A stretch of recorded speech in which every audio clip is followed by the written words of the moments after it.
പ്രസംഗവുമായി PC. George കേരളത്തിൽ love ജിഹാദ് വർദ്ധിക്കുകയാണെന്ന് മീനച്ചിൽ താലൂക്കിൽ മാത്രം 400 പെൺകുട്ടികളെ നഷ്ടപ്പെട്ടു. ക്രിസ്ത്യാനികൾ 24 വയസ്സിന് മുൻപ് പെൺകുട്ടികളെ വിവാഹം കഴിപ്പിക്കാൻ തയ്യാറാകണമെന്നും പി.സി. ജോർജ് പറഞ്ഞു. ഇവിടെ ചർച്ച ചെയ്യുന്നത് മദ്യവും മയക്കുമരുന്നുമാണ്. അതുകൊണ്ട് മാത്രമാണോ നമ്മളെ കേരളത്തിൻ്റെ പ്രശ്നം? ഈരാറ്റുപേട്ട നടക്കൽ എന്ന് പറയുന്ന സ്ഥലത്ത് ഒരു കെട്ടിടത്തിൽ ഈ കേരളം മുഴുവൻ കത്തിക്കാൻ മാത്രമുള്ള സ്ഫോടക വസ്തുക്കൾ പോലീസ് പിടിച്ചിരിക്കുക. കേരളം മുഴുവൻ കത്തിക്കാൻ മാത്രമുണ്ട് സ്ഫോടക വസ്തുക്കളാണ്.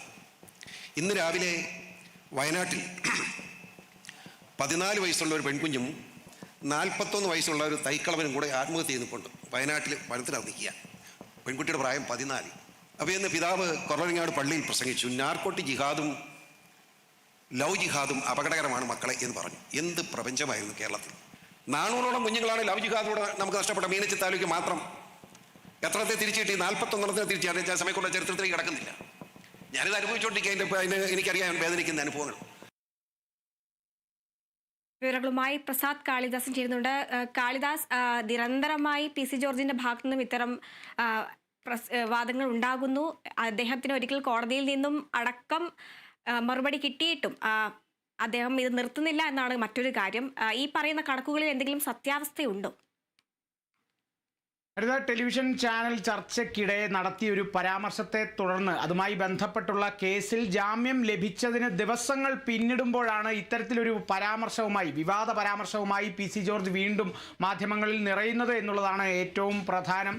നിരവധി കാര്യങ്ങൾ, അല്ലെങ്കിൽ നിരവധി വിവാദപരമായ കാര്യങ്ങൾ, പ്രസ്താവനകൾ കഴിഞ്ഞ ദിവസം നടന്ന ഈ ഒരു പരിപാടിയിൽ, ഇത് പ്രധാനമായും കഴിഞ്ഞ ദിവസം പാലായിൽ നടന്ന KCBC ലഹരി വിരുദ്ധ സമരത്തിൻ്റെ ഭാഗവുമായി ബന്ധപ്പെട്ട ഒരു സെമിനാറിലാണ് ഇത്തരത്തിലൊരു പ്രസ്താവന അദ്ദേഹം നടത്തിയിരിക്കുന്നത്. ചില കണക്കുകൾ മുന്നോട്ട് വെച്ചിട്ടാണ് പി.സി. ജോർജ് ചില കാര്യങ്ങൾ എടുത്ത് ഉദ്ധരിക്കുന്നത് എന്നുള്ളത് പ്രധാനമായും നമ്മൾ ശ്രദ്ധിക്കണം.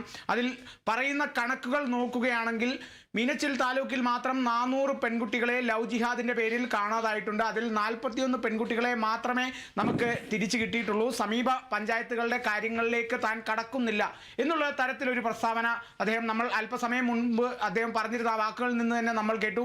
ഇത് മാത്രമല്ല, ഇതിൽ ഏറ്റവും പ്രധാനമായി, അല്ലെങ്കിൽ കേരളത്തിലെ ജനങ്ങൾ ഏറ്റവും പ്രധാനമായും കേൾക്കേണ്ട ഒരു വാചകം എന്ന് പറയുന്നത് അദ്ദേഹം നടത്തിയ അതിലാണ് ആ ഒരു വാചകമാണ് ഈ ഒരു വാചകങ്ങളിൽ ഏറ്റവും വിവാദപരമായി മുന്നിട്ട് നിർത്താൻ പറ്റുന്ന, അല്ലെങ്കിൽ മുന്നിലേക്ക് നമുക്ക് എടുത്തുയർത്താൻ പറ്റുന്ന ഒരു വിവാദമായിട്ടുള്ള ഒരു പരാമർശം എന്ന് പറയുന്നത്. കാരണം അദ്ദേഹം പറഞ്ഞിരിക്കുകയാണ്, കേരളത്തിലെ ക്രിസ്ത്യൻ പെൺകുട്ടികൾ 24 വയസ്സിന് മുൻപേ തന്നെ കല്യാണം കഴിക്കണം, അല്ലെങ്കിൽ ആ പെൺകുട്ടികളെ 24 വയസ്സിന് മുൻപേ തന്നെ കല്യാണം കഴിപ്പിച്ച് വിടാൻ അവരുടെ മാതാപിതാക്കൾ ശ്രദ്ധിക്കണം എന്നുള്ള ഒരു പ്രസ്താവന പി.സി. ജോർജ് കഴിഞ്ഞ ദിവസം പാലായിൽ നടന്ന KCBC ലഹരി വിരുദ്ധ സമിതി സെമിനാറിനിടെ അദ്ദേഹം പറഞ്ഞിരിക്കുന്നു. എത്രത്തോളം വിവാദപരമാണ് ആ ഒരു പരാമർശം എന്നുള്ളതാണ് ഏറ്റവും പ്രധാനം. കാരണം പെൺകുട്ടികളെ എത്രത്തോളം മുൻപോട്ട് കൊണ്ടുവരാൻ സാധിക്കുമോ, ഏറ്റവും അടുത്ത് നമ്മൾ വനിതാ ദിനം വരെ ആചരിച്ച് നിൽക്കുന്ന ഈ ഒരു സാഹചര്യത്തിൽ പെൺകുട്ടികൾക്ക് ഏറ്റവും അധികം മുന്നേറ്റം നമ്മൾ കൊടുക്കുന്നുണ്ട്, അല്ലെങ്കിൽ മുന്നേറ്റം കൊടുക്കണമെന്ന് പറയുന്ന ഈ ഒരു സാഹചര്യത്തിലും, കേരളത്തിലെ